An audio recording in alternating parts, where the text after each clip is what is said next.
I'm Mark Steele, real estate broker since 2011, and my goal is to give you all of the real estate information that you need and make it as simple as possible.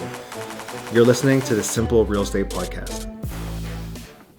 One of the biggest fears that people have when thinking about selling is this. What happens if I sell and go back to renting? It feels like a step backward, similar to our last episode when we talked about downsizing.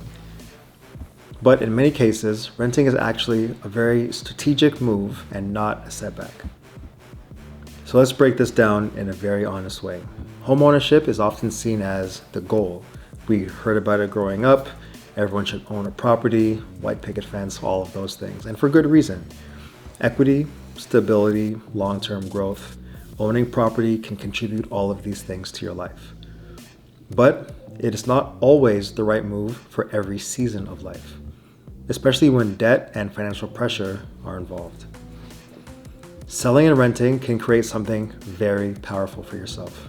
It can give you breathing room. It can give you relief. When you sell, you can pay off your debts, you can reduce your financial stress, and you can rebuild your savings from the ground up. Then, renting allows you to lower your monthly obligations. You can stay flexible, and you can avoid some of those maintenance costs that you might incur on the ownership side. Now, let's address the emotional side of it, because I know people often worry about what others will think when you sell your property and become a renter again. They feel like they're giving up, but here's the truth. There's nothing strategic about staying in a situation that's hurting you financially just to maintain an image. Some of the smartest financial resets I've ever seen involve selling, renting for a period of time, and then re-entering the market stronger.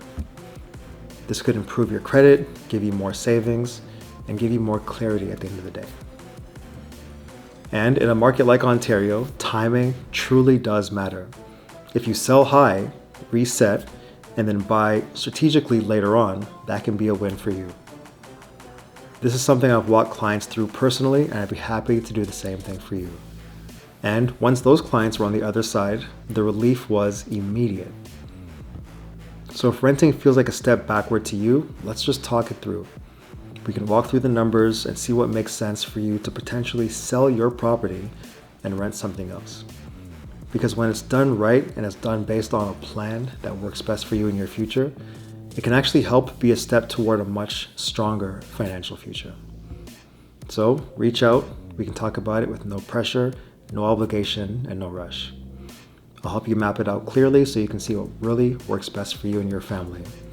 I'm Mark Steele, your real estate broker, and my email address is mark@soldourhome.com. I'll leave it in the description down below this podcast. Hopefully I'll talk to you soon.